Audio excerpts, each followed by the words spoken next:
bueno es el Señor, que nos permite exponernos ante su palabra.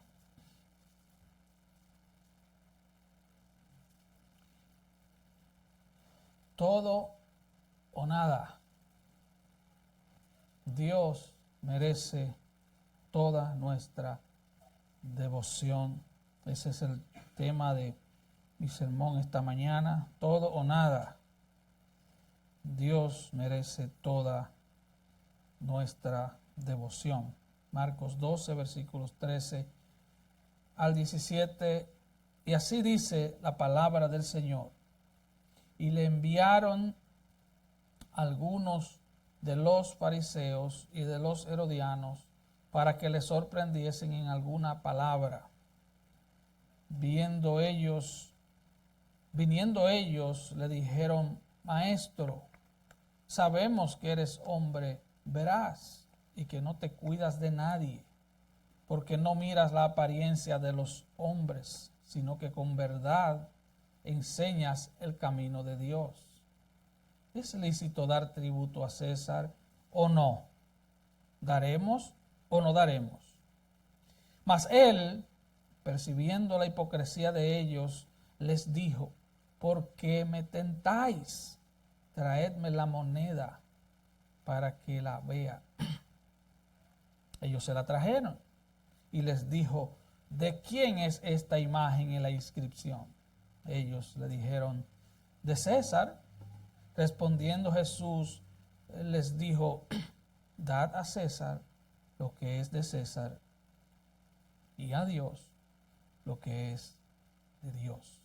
Y se maravillaron de él. El pasaje que tenemos ante nosotros es uno de esos donde de manera clara se mezcla la política con la religión. Aunque estamos de acuerdo con la separación entre el Estado y la religión, es imposible separar la política de la religión. De hecho, aquí en Estados Unidos, cada vez que hay elecciones, vemos eso. En las elecciones pasadas, por ejemplo, vimos dos candidatos coqueteando con la iglesia para poder atraer el voto de los cristianos. Y ganó el que obtuvo más votos de los evangélicos, porque le dijo las cosas que a los evangélicos les gustan. No podemos separar la religión de la política, porque los políticos que nos gobiernan en diferentes épocas, en diferentes lugares, afectan a la población para bien o para mal. Nosotros como cristianos también somos afectados por las decisiones de nuestros queridos políticos. En Romanos 13:1 el apóstol Pablo dice que las autoridades por Dios han sido establecidas. Así que es necesario que existan los gobiernos, porque donde no hay gobierno reina el caos. Así que es mejor un mal gobierno que el hecho de que no haya gobierno. Los gobiernos son establecidos por Dios para procurar el orden y el bien de los ciudadanos. Dios los establece para eso. Dios es que quita y pone reyes, dice la Biblia. Dios pone presidentes para bendición o para juicio de las naciones. Alguien dijo que lo que hacen los gobiernos es crear problemas ficticios para desviar la atención de los verdaderos problemas. ¿Usted se da cuenta? Si usted le pone atención a las noticias, es así. Los gobiernos, y eso pasa en todo el mundo, los gobiernos siempre contratan un personal dedicado especialmente a asegurar que los números en las encuestas les sean favorables.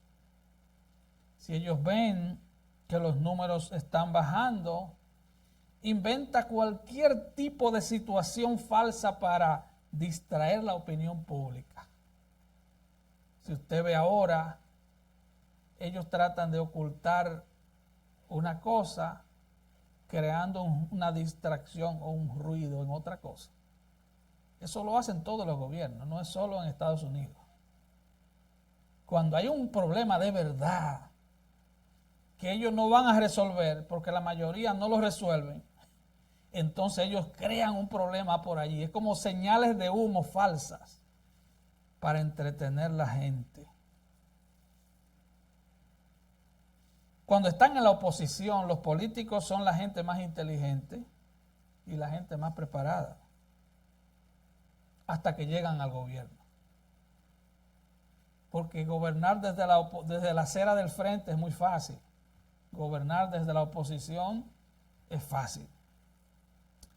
Ahora, el texto que tenemos ante nosotros, Marcos 12, del 13 al 17, nos muestra el primero de 3 encuentros, los encuentros finales de Jesús con los líderes religiosos y políticos de Israel.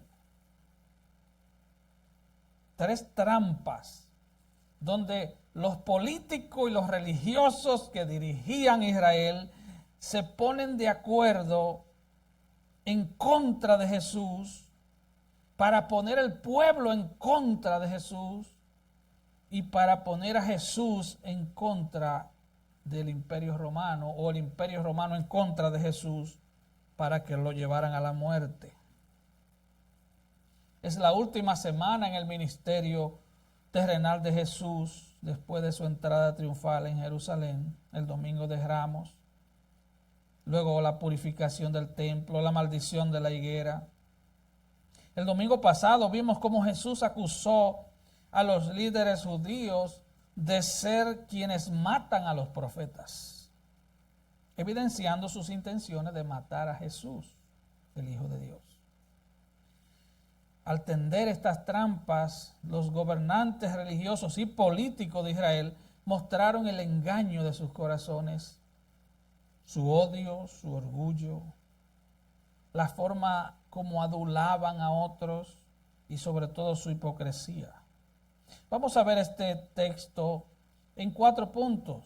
Número 1, enemigos pero aliados contra la verdad.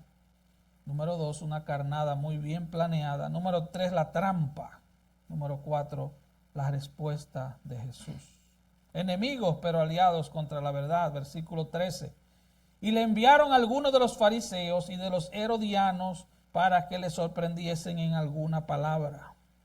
Se pusieron de acuerdo para enviar una comisión mixta que le hiciera algunas preguntas difíciles a Jesús, con la finalidad de hacerle caer en una trampa y acusarle. Pero esta era una comitiva muy singular. Estos 2 grupos eran enemigos a muerte. Los fariseos eran la rama fundamentalista, ortodoxa, la rama nacionalista del liderato religioso judío. Ellos odiaban a Roma, ellos odiaban a Herodes y todo el imperio romano. Los herodianos eran el partido político que apoyaba ciegamente a Herodes y a Roma. Así que aquí vemos 2 grupos enemigos, pero unidos con un solo propósito: destruir a Jesús. Unos eran conservadores, los otros liberales. Unos eran independentistas, otros imperialistas. Los fariseos estaban preocupados por la ley de Dios, supuestamente. Los herodianos estaban preocupados por la ley de Roma. Pero ambos tenían una cosa en común: odiaban a Jesús.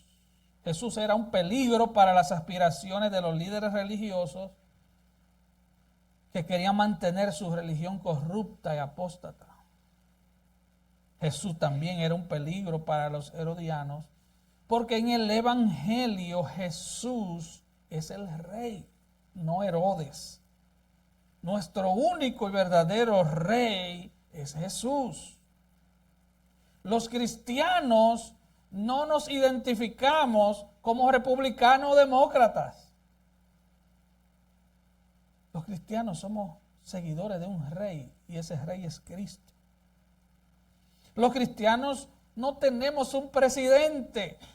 En la campaña alguien decía, Donald Trump es el presidente de los cristianos. Los cristianos no tenemos un presidente. Los cristianos tenemos un rey, es Cristo.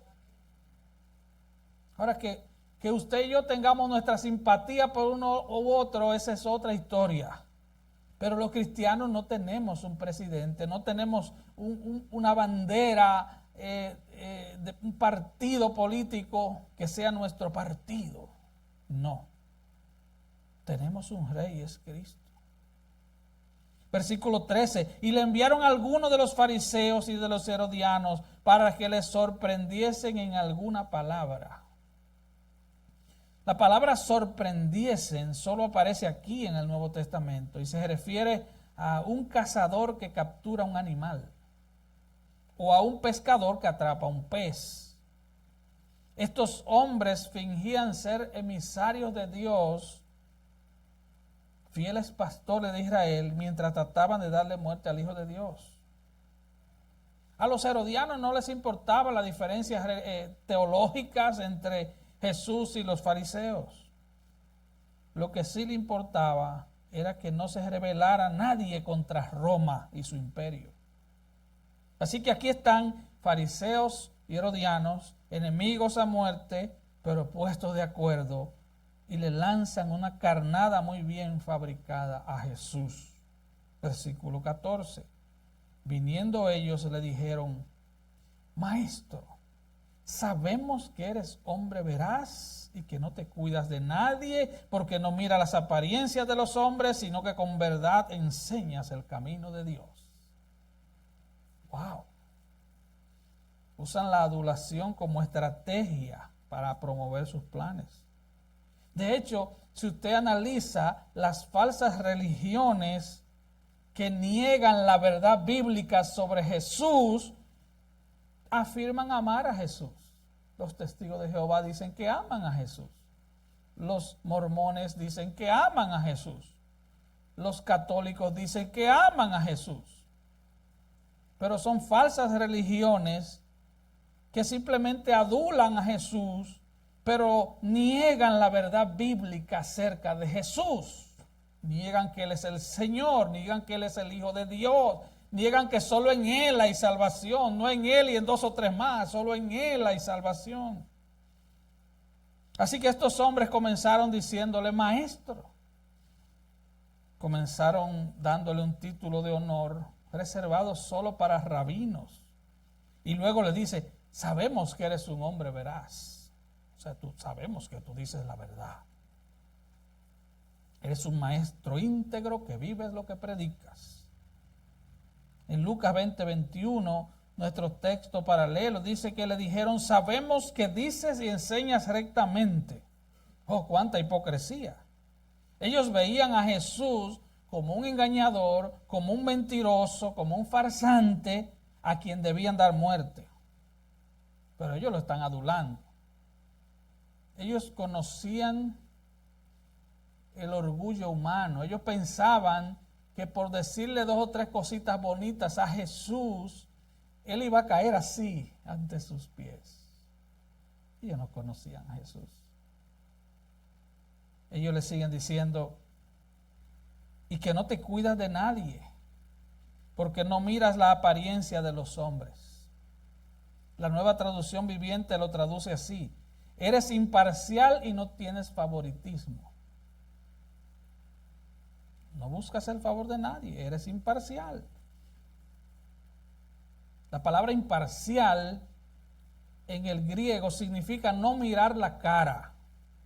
Lo que eso significa es, no te importa quién esté en tu auditorio, si eres rico o eres pobre, si eres educado o inculto, si eres un gobernante o un ciudadano común y corriente. Todo lo que ellos están diciendo de Jesús es verdad. Pero ellos lo están diciendo porque le están tendiendo una trampa a Jesús. Pero además les dicen, con verdad enseñas el camino de Dios. Wow. En otras palabras, ellos le están dando un verdadero cumplido. ¿A qué predicador no le gustaría ese cumplido? Ahora alguien dijo que los elogios son como el chicle. Mastícalo, pero no te lo tragues. Bótalo, porque te hinchas. Tíralo rápido antes que te hinches. Ellos no creían nada de eso acerca de Jesús. Ellos le dicen eso a Jesús en forma de carnada para luego lanzar el anzuelo. Él es un hombre íntegro, enseña la verdad y vive la verdad, para luego lanzarle la trampa. Y mire cuál es la trampa, versículo 14, parte B. ¿Es lícito dar tributo a César o no? ¿Daremos o no daremos? Ellos apelan a la sinceridad de Jesús, porque Jesús no guardaba silencio, él enfrentaba, pero él estaba ante una pregunta extremadamente peligrosa, una trampa. ¿Es lícito dar tributo a César o no? ¿Es lícito pagar impuesto al César o no? ¿Daremos o no daremos? Es lícito, pero es lícito conforme a qué ley. Bueno, conforme a la ley de Dios, es lícito. Los judíos odiaban a muerte el pago de ese impuesto. Ese impuesto se pagaba al imperio y era un denario al año. Un denario era el salario de un día. De hecho, la palabra tributo en el griego se traduce census o census, de donde viene nuestra palabra censo. Ellos hacían un censo todos los años para determinar cuántas personas adultas había y cobrarle el salario de un día cada año a cada persona. El problema de los judíos con este impuesto no era de dinero, porque era un impuesto muy bajo. O sea, imagínense que a usted le digan que usted va a pagar $200 de impuesto al año. Eso estaría muy bien, ¿verdad? Pero no era el dinero, era su conciencia.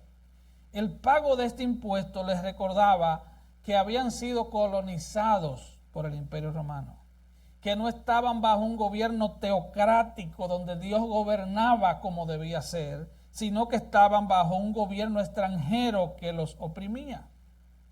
Y ellos le dicen, ¿es lícito pagar el impuesto al César o no? La palabra dar es devolver, es lícito devolverle al César impuesto o no. El Imperio Romano exigía diferentes impuestos a las importaciones, al transporte, a la tierra, a la cosecha, etc. Pero este era un impuesto sobre la persona. Era un denario por año, no era la gran cosa.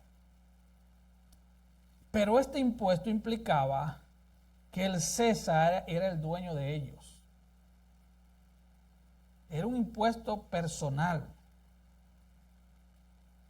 Fue el pago, de hecho, fue el pago de este impuesto lo que desató la revuelta judía contra Roma, que comenzó en el año 66 después de Cristo y que terminó en el año 70 con la destrucción total de Israel y la destrucción del templo por el general Tito Vespasiano. Esta era una verdadera trampa, porque si Jesús decía que sí, que era lícito pagarle tributo al César, él sería visto como un falso Mesías, un traidor del pueblo, porque estaba apoyando al Imperio Romano. Pero si él decía que no debía pagarle impuesto al César, los herodianos que estaban ahí le hubieran informado al Imperio Romano y ese era el fin de Jesús. Lo iban a matar inmediatamente. Así, pero entendamos, Juan 2:25 dice que Jesús conoce el corazón de los hombres.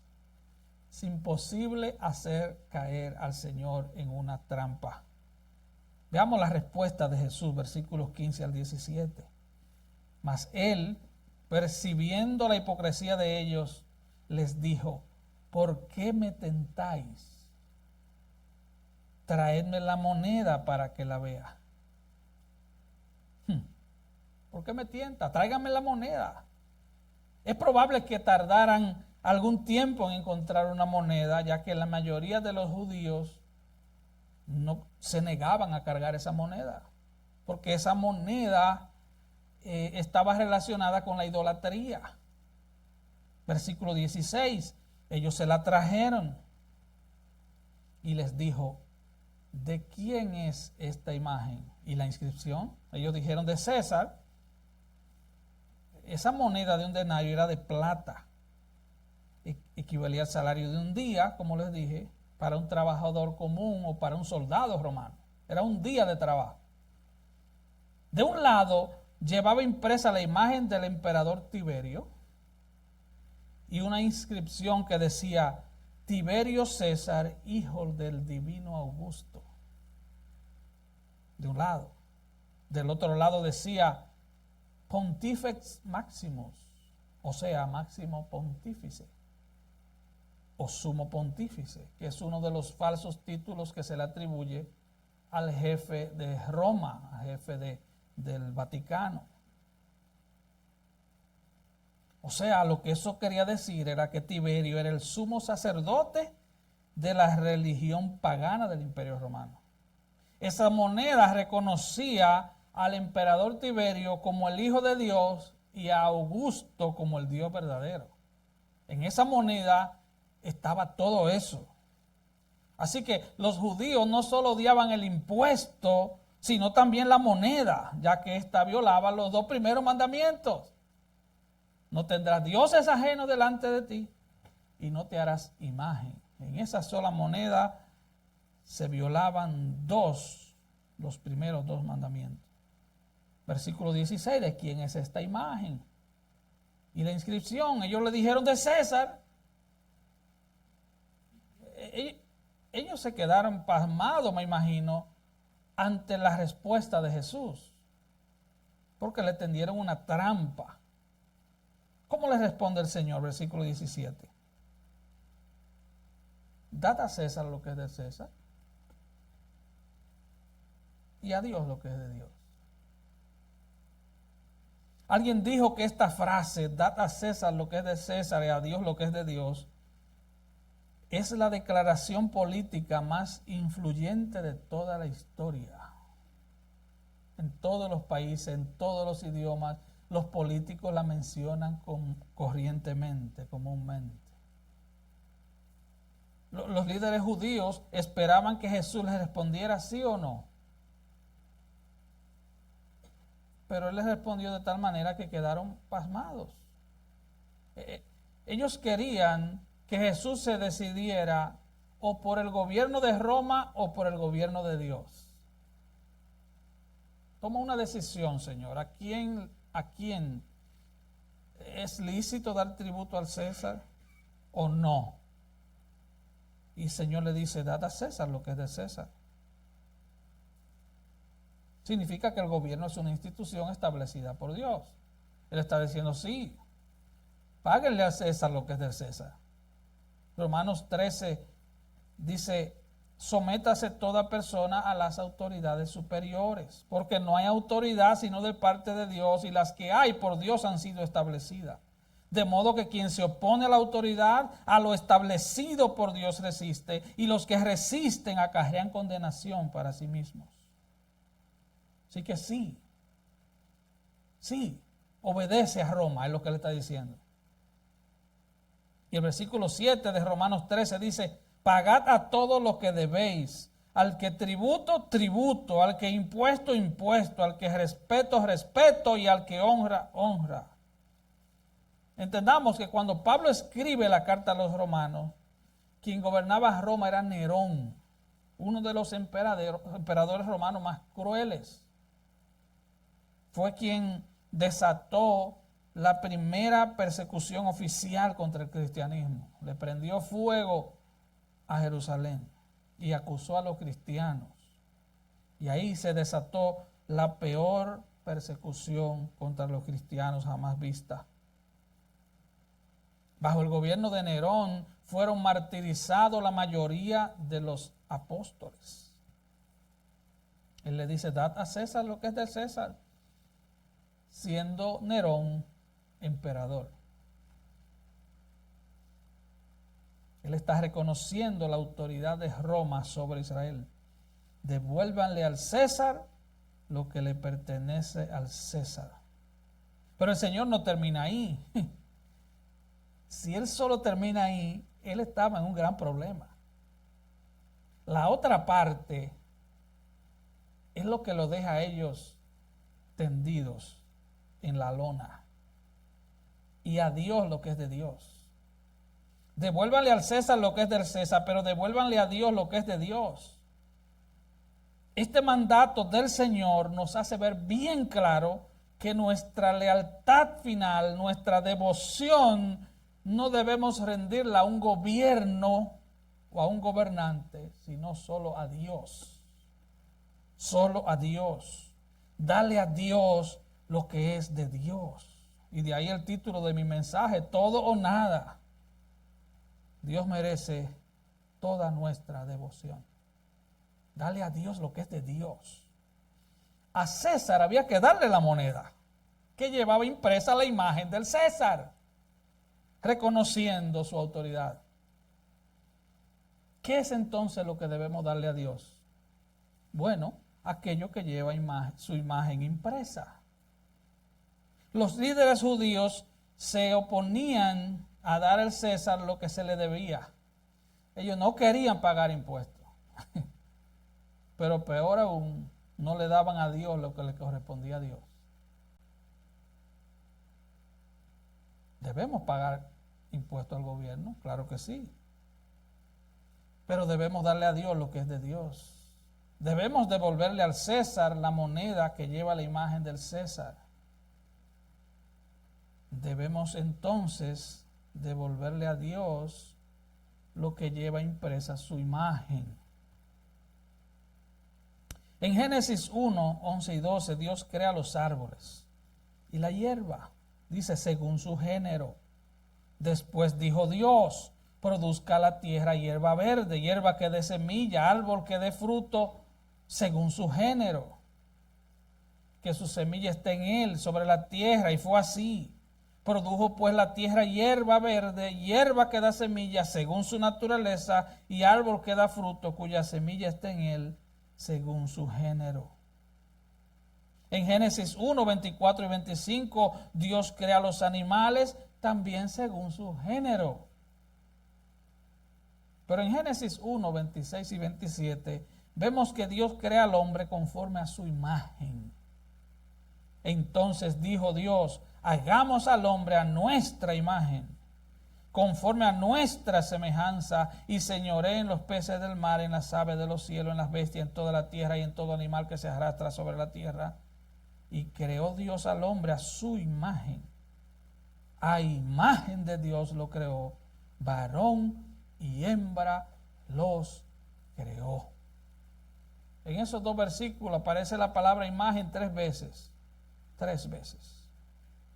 Tú fuiste creado conforme a la imagen de Dios.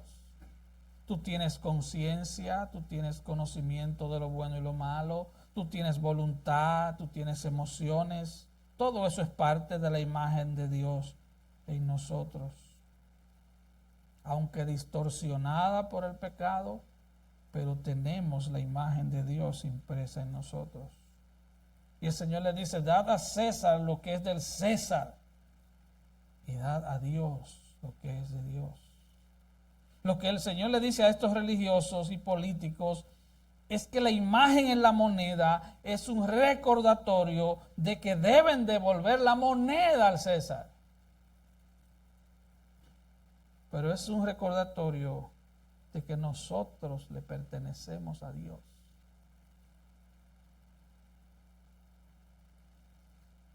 No es una moneda lo que tú le debes a Dios. Es tu vida entera. Porque tú tienes la imagen de Dios. Distorsionada por el pecado. Tú no te hiciste a ti mismo. Tú no tienes el control de tu vida. Tú y yo no tenemos control ni de los siguientes 5 segundos. En Hechos 17, 26 y 27, el apóstol Pablo le dice a los atenienses: y de una sangre ha hecho todo el linaje de los hombres para que habiten sobre la faz de la tierra, y les ha prefijado el orden de los tiempos y los límites de su habitación, para que busquen a Dios. Les ha prefijado, prefijado el orden de los tiempos, en qué tiempo vamos a vivir, y los límites de su habitación. Dios ha sido tan misericordioso que algunos de los que están aquí, Dios los ha plantado a 2 o 3 minutos de la iglesia para que busquen a Dios. No es para que te goces en tu casa linda, es para que busques a Dios, porque tú le perteneces a Dios. Así como el César reclama su moneda, el Dios de los cielos, que es tu dueño, te reclama a ti y a mí. Yo sé que eso suena duro, porque es una generación con un sentido de independencia. La gente piensa que tiene el control. Pero esa es una ilusión. Amigo, eso es una ilusión. Y el que vive de ilusiones muere de desilusiones. Todavía estás vivo porque a Dios le ha placido que así sea. No es porque eres joven, robusto, hermosa. No, a Dios le ha placido que todavía viva. Tu corazón todavía late porque Dios no ha dado la orden para que se detenga. A niños de 5 años le dan infartos hoy. Tu cerebro todavía funciona porque Dios mantiene viva tus neuronas cerebrales. Dale entonces a Dios lo que le pertenece a Dios. No es una moneda. Un falso apóstol, bueno, de hecho todos los apóstoles de hoy son falsos, porque los verdaderos están en la Biblia. Pero un falso apóstol de Guatemala, él dijo: a mí me enseñaron desde chiquito que cuando vaya a la iglesia no olvide mi Biblia ni mi chequera. Oiga, poniendo la chequera y la Biblia al mismo nivel.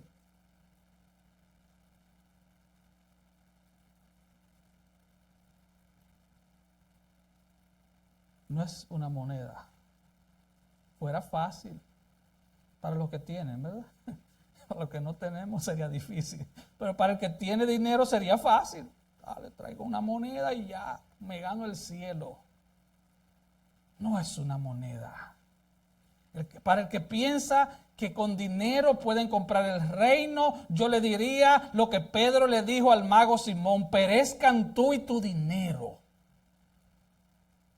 Claro, no te vayas tampoco al otro extremo, porque todo lo que vemos físicamente hablando, desde el aire acondicionado hasta el internet, hasta el agua y la electricidad y el pago del mortgage del templo, todo tiene que ver con dinero.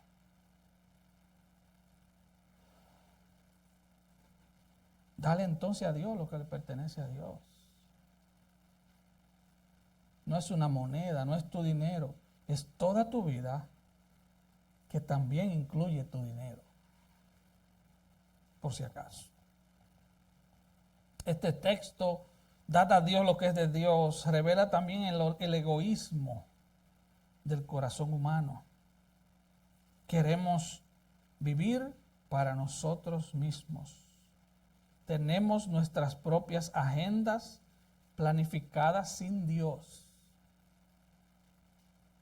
Planificadas sin Dios. Queremos vivir para nuestra propia gloria. Planificamos de todo. Y Dios, bien, gracias. Queremos vivir para nosotros. Hemos fabricado un altar de nosotros mismos. hemos hecho un ídolo de nosotros mismos. Y el Señor viene a reclamar lo que le pertenece.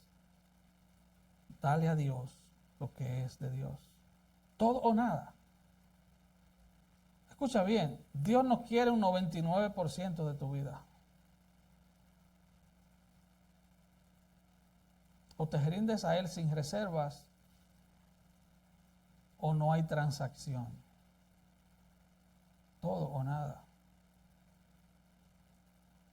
Toda nuestra adoración, toda nuestra vida, todas nuestras fuerzas. Amarás al Señor tu Dios con todo tu corazón, con toda tu alma, con todas tus fuerzas.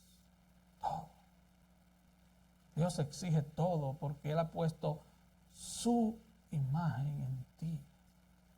Dale al César lo que es del César. Agustín de Hipona dijo, lo que el hombre odia de Dios es que sea Dios. Él te exige que se lo dé todo. Que se lo dé todo. La imagen de Dios en nosotros ha sido dañada, desfigurada.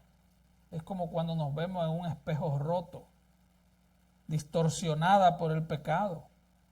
Pero Cristo no solo vino a pagar, y esta es la buena noticia, Él no solo vino a pagar nuestra deuda de pecado con el cielo, Él vino a restaurar la imagen de Dios en nosotros. Romanos 8, 29, Pablo dice que Dios a los que antes conoció, también los predestinó para que fuesen hechos conformes a la imagen de su Hijo. Colosenses 1:15 dice de Jesucristo que Él es la imagen del Dios invisible.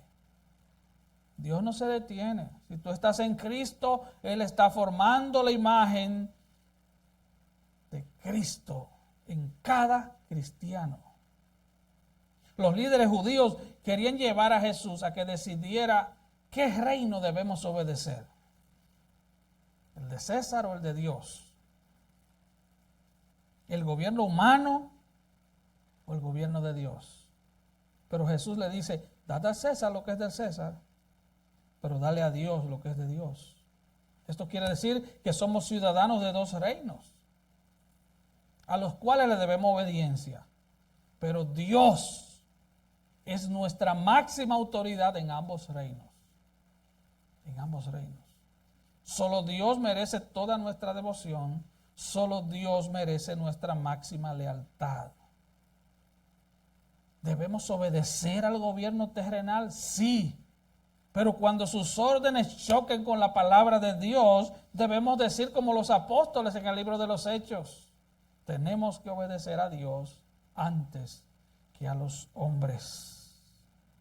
Cuando alguna orden de alguna autoridad vaya en contra de lo que Dios ha establecido en su palabra, no ores por sabiduría, ora por valentía. Repito, cuando alguna orden de alguna autoridad vaya en contra de lo que Dios ha establecido en su palabra, no ores por sabiduría a quién obedecer. Ora por valentía para obedecer a Dios. Dale al César lo que es del César, siempre y cuando eso no se oponga a darle a Dios lo que es de Dios. ¿Estás entendiendo? Somos ciudadanos de dos reinos. Vivimos aquí, pero no somos de aquí. Filipenses 3:20. Nuestra ciudadanía está en los cielos, de donde esperamos también al Salvador, al Señor Jesucristo. 21, el cual transformará el cuerpo de la humillación nuestra para que sea semejante al cuerpo de la gloria suya.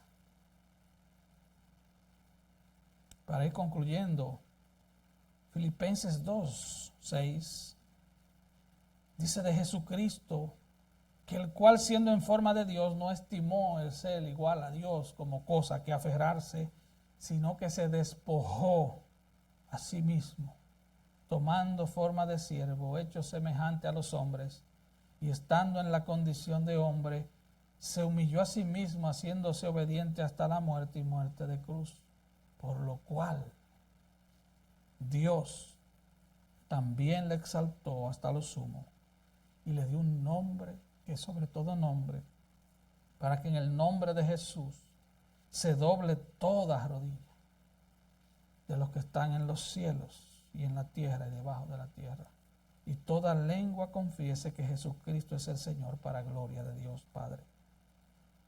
Un día todo ser creado se postrará ante Jesucristo. Un día los demonios se postrarán ante Cristo. Tendrán que hacerlo. Un día todos los que odian a Cristo tendrán que postrarse ante Cristo. Los cristianos ya estamos postrados ante Él.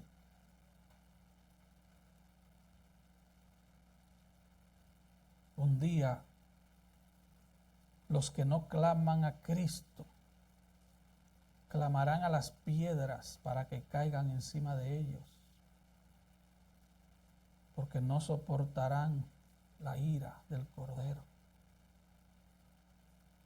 En los 4 evangelios, oiga esto, en Mateo, Marcos, Lucas y Juan, se repite esta advertencia de Jesús. Todo el que quiera salvar su vida, la perderá. Y todo el que pierda su vida por causa de mí y del evangelio, la ganará, la salvará. Tú quieres vivir de tal manera que tú, yo pago mis impuestos, pero en cuanto a Dios, yo tengo mis reservas, tú sabes. Porque yo no soy tan fanático como el predicador.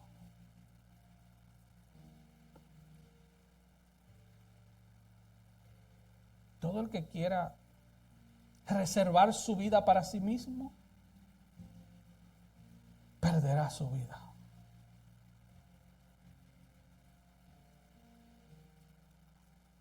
Y el que pierda su vida por causa de Cristo y del evangelio, la salvará.